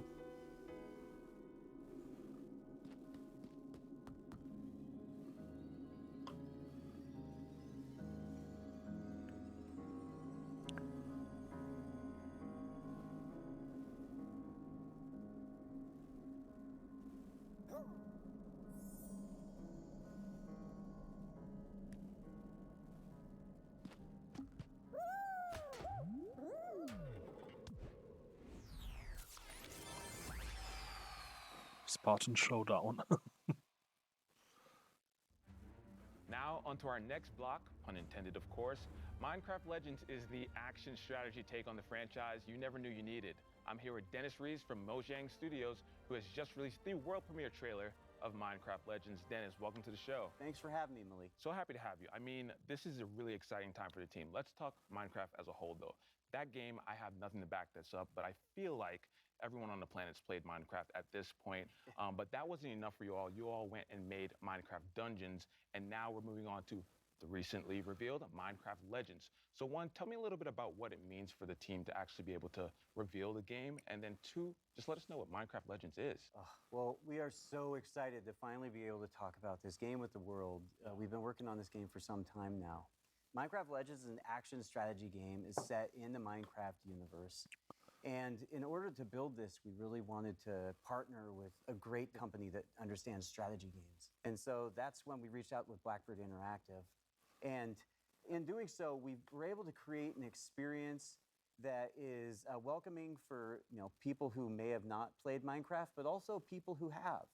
And bin I mean, grad you've dabei. seen the trailer. It's about going and traveling through these beautiful biomes, exploring this world that is familiar yet still mysterious. And so as you explore these lush biomes, you collect resources, and then you use those resources to build defenses from these dangerous but very cute piglins. And in those offensive, you're able to fight them back and send them back to where they come from. And you know what? You're going to probably want to build some alliances with some unexpected friends because they're going to help you actually defeat the piglins and send them back to where they come from. Oh, I'm looking forward to it, and I love what you said about trying to make a game that's both for fans of Minecraft that exist and new fans coming in. Minecraft can go in so many different directions, I feel like, with a new game. What made you choose action strategy? Well, really, it was many years ago, as a group of folks at Mojang sitting around talking about what game genres they really enjoy. And action and strategy were the more popular ones that came up. And so we started to think about who we could partner with to build that experience. And that's where we came into Blackbird Interactive. And that was back in 2018. And, the project was codenamed Badger. And an interesting little fact for many of those people that might follow Minecraft, if you go back to Minecon 2018 and you look at the shirt that Jens Berenstain was wearing, you'll see a graphic on there, and it's in the shape of a badger head. And really, that was meant to be an Easter egg for years forward, which here we are now. I gotta say, I love a good Easter egg. Now, where would you say that Minecraft Legends fits in the overall Minecraft universe? Well, the Minecraft universe is just always growing and expanding. And if it's not from our partner communities, then it's from Mojang specifically. Like you mentioned, Minecraft Dungeons. That's a great example where Mojang went out and we built this dungeon crawler experience in the Minecraft universe, and players love it. It's wonderful. And with Minecraft Legends, we're trying to do something similar, really. And here we're going to be introducing a narratively driven campaign with a whole bunch of new characters and a lot of other things that I'm not ready to share right now. Dennis, I thought we were friends. You can share it with me and everyone watching. No? Okay, I won't pry any more. But tell us when the game is coming out and where we can keep up to date. It's coming out in 2023 on PC and console on Xbox Game Pass. And if you want to know more, just follow us Twitter or jump on Minecraft.net. Dennis, I'm so excited to jump into Minecraft Legends. Dauert ja jetzt noch eine Weile. 2023 kommt's raus. Bin aber mal gespannt, wie das werden wird. What up, everybody? It's your boy Kirsten, aka Kayvon Doom, and we're here at Xbox Fan Fest. We got a whole lot for y'all to check out, so let's get it in. Nochmal Fanfest.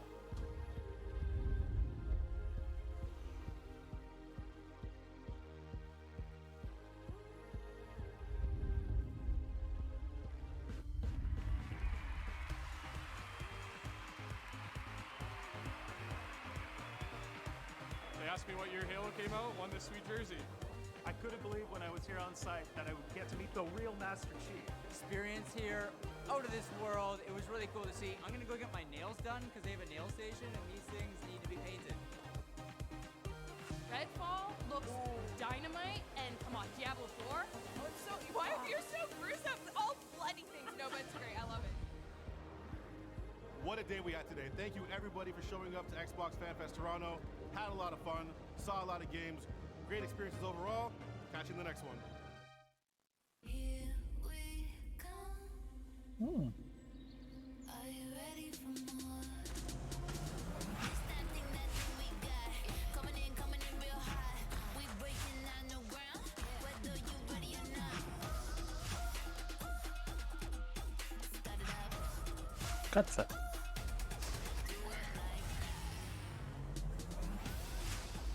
Tinykin, ja. Ich habe die Demo durchgespielt.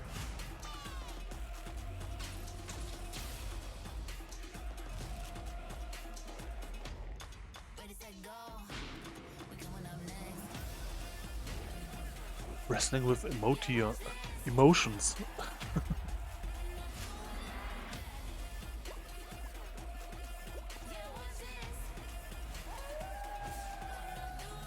Ah, super. Wieder ein Storyspiel.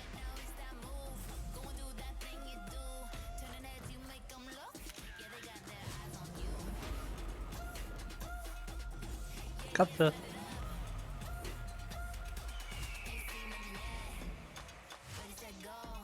Support. Suppensimulator? Slime Heroes? Lonesome Village. Ja, ach, da wollte ich auch noch die Demo spielen. Hollow Knight, Silk Song.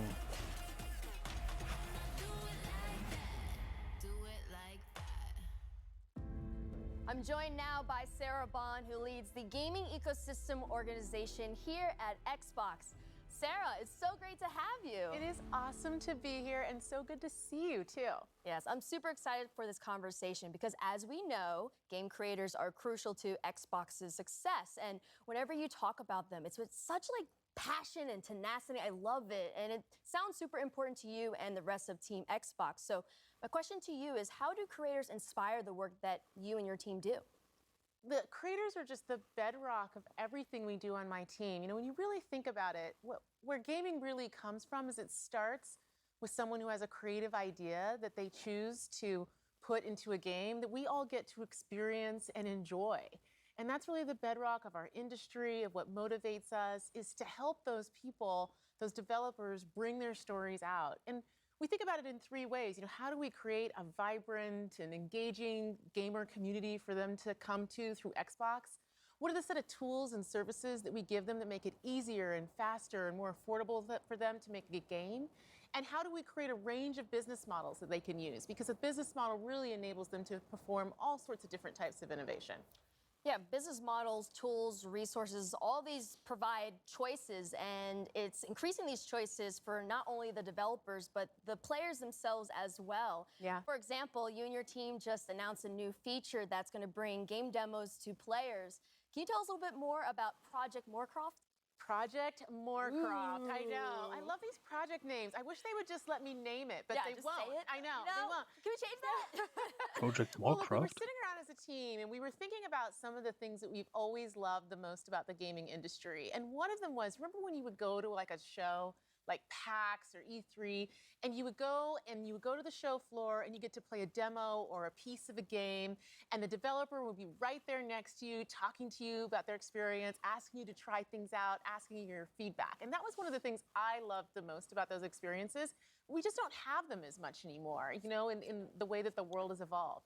And so we thought, gosh, how can we make Game Pass like that? Like, how can we use the power of Game Pass and all of the great discovery and player engagement that is in it and have it create for creators that opportunity to engage with fans early as they're creating their game, and also for players to get to experience something that they're really anticipating. And so that's what we're going to do. We're actually going to have a program that enables developers to take a piece, a level of their game, and put it into Game Pass so that they can get that great feedback and players can engage with them. And we know it's a lot of work sometimes for developers to do that, so we're also going to compensate them for their participation in the program. I'm so excited for what's going to come when we launch that. I think the one thing that we all miss is that connection, right? And now that we are able to come back into conferences and stuff like that, we still need to deepen it, because Yeah. by deepening that connection, you're diversifying the voices, and then that in return helps to diversify the games and bring diversity into games. Completely. So how will Microsoft help to further that front? Yeah, we think about it all the time, frankly, as Microsoft, as Xbox, in my team in particular, because creators is core to everything we do. You know, if you think about a game, it enables you to experience a perspective, a point of view, in a way that is deep and immersive, unlike any other form of media. So the importance of everyone having an equal opportunity to share their story and their perspective through a game, and what it means to shaping our perceptions, to what we talk about, to what we believe, to broadening our perspectives, is critical. And we think about that all the time. So what we've done as a team is we're continuing to expand the set of developers who we're engaging with and bringing them into the Xbox ecosystem. We've actually more than doubled the number of developers that are making games for Xbox, and we saw lots of those games in the Nein. last day, which has been pretty cool. Fable And the haben other sie thing that noch we nicht did gezeigt. this year is for the first time ever, we actually have a presence in Africa. We have our first Xbox employee in Africa, specifically Aber dedicated to Moorcraft working scheint with creators in the region. So what message would you like to leave ja die for Möglichkeit zu creators who sein, are dass interested in Creator starting in the industry? im Game Pass ihre Demos oder generell Demos anbieten können, sich dadurch Feedback von Spielern zukommen lassen können und werden dann auch noch von Xbox kompensiert. Also was das nun genau bedeutet, das wissen dann nur die, aber ja, gar kein schlechter Weg. So critical in every industry, but I think particularly in gaming, right? You know, go to industry conferences like GDC, meet people, learn, try that out. And if you're interested in making a game for Xbox, you can actually go to github.com. You can actually download the Xbox Game Developer Kit and get started. And once you have a game concept, you can also submit it online through ID Nenn at wie du's, Xbox.com, nenn's wie and du's then they can willst. self-publish Ob's to nun Xbox, aber which is eine another great Alpha-Demo way. ist And of oder eine course, if you actually Beta-Demo. want to get involved in the industry, all companies are great, but I highly recommend you check out coming to work at Xbox. Tinykin ist zum Beispiel immer noch in der Alpha. Every right to be so. Aber es gibt Sarah, schon eine thank you Demo. so much for joining us today, and also thank you to all the Oh. viewers for tuning into Extended. We've heard from so Da war many kurz amazing developers on today's show. Now, der Stream before we gebuffert. finish, is there anything else you'd like to share with us? We were talking earlier about the importance of people being able to tell their story through a game and how incredibly powerful it is. I mean, when we were talking about that, I was thinking about an experience we've had as a team that's been very touching Ja, for me. so in etwa. So, a couple years ago, we Nicht, dass started das dann really auch bei Xbox zu consciously einem Early Access wird. extending the depth and breadth of content that we have in the Xbox ecosystem. And it was through that I Und die got to Spiele dann know the jahrelang team im Early making Access sind. Stalker 2 really well. And I actually got to intro that game last year in the Stalker Xbox 2. Game Showcase, and it was just incredible. And the thing was, when I was looking at that game last year, and I was looking at the story that they were telling, and they were talking about the beauty of the land and their dedication to their culture and their country, and I thought, wow, this is a cool game. This is a compelling story. But sitting here today, recognizing that team is Ukrainian, they were based in Kiev, looking at that story and what they were showing to the world just feels entirely different and far more poignant and visceral to me. This is a team who's talking about their culture, talking about fighting for the existence of being a nation, of being a people, of having their own language. And now we all, as a world, have gotten to see how tenuous that, in fact, is. And it's an honor, frankly, to be part of this industry and to have the opportunity to uplift their voices and to let their story be told through a gaming experience, especially knowing what we know now about the situation in Ukraine.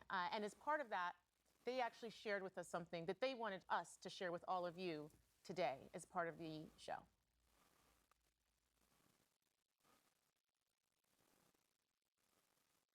Ja, also aufpassen. 1-3. Есть.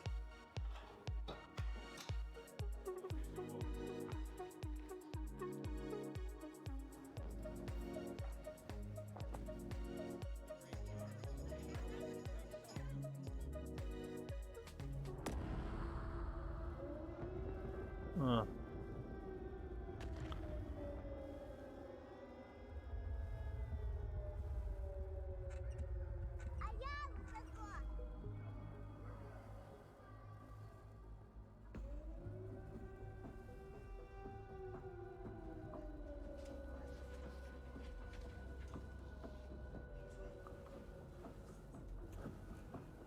Die Schrecken des Krieges.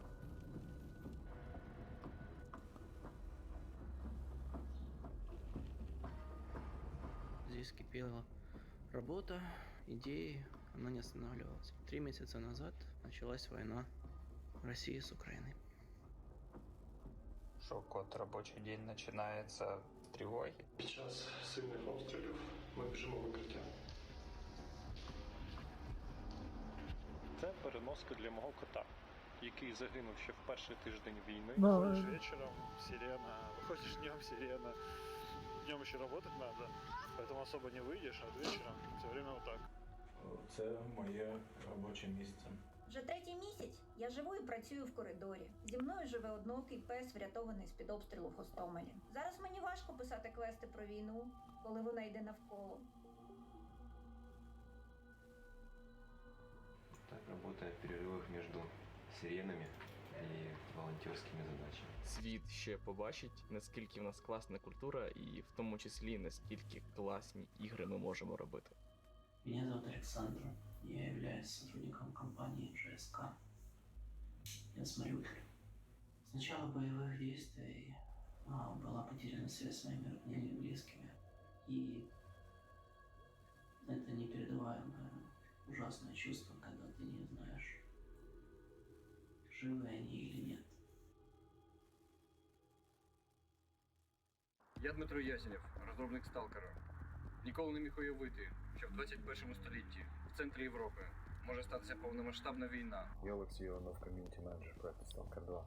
Зі зброєю в руках захищаю свою країну від російської агресії. Привіт, я Макс, наративний дизайнер гри Stalker 2. Після перемоги я до неї повернуся. Побачимось на релізі. Слава Україні!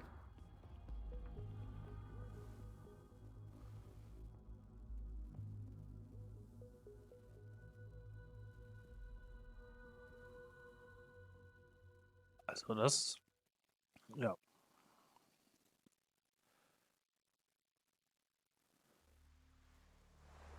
Die Schrecken des Krieges sind nicht schön.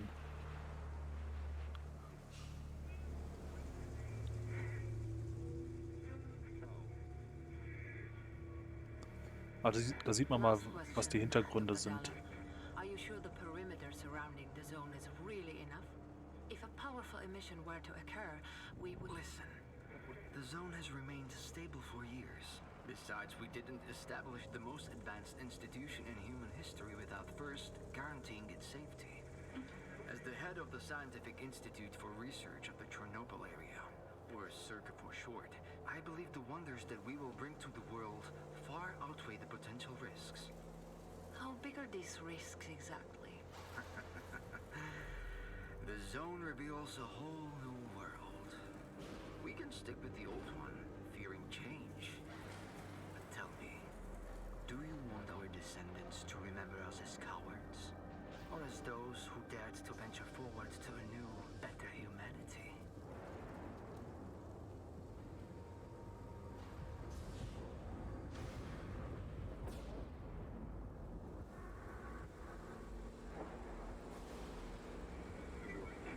The injured were evacuated. I remind our listeners that a similar incident happened in our region quite recently, ruining homes and livelihoods.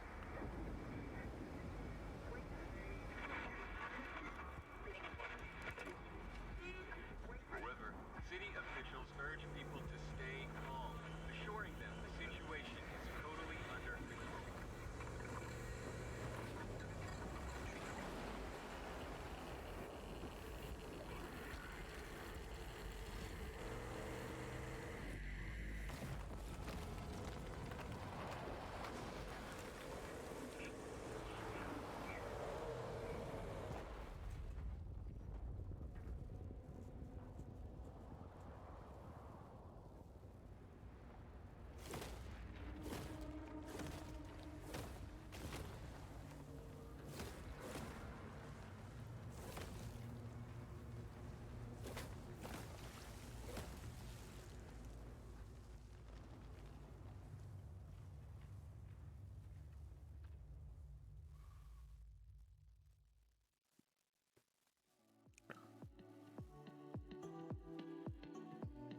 Und das war's auch schon mit dem Showcase. Okay, da haben sie natürlich einem noch was Schweres zu schlucken gegeben am Ende.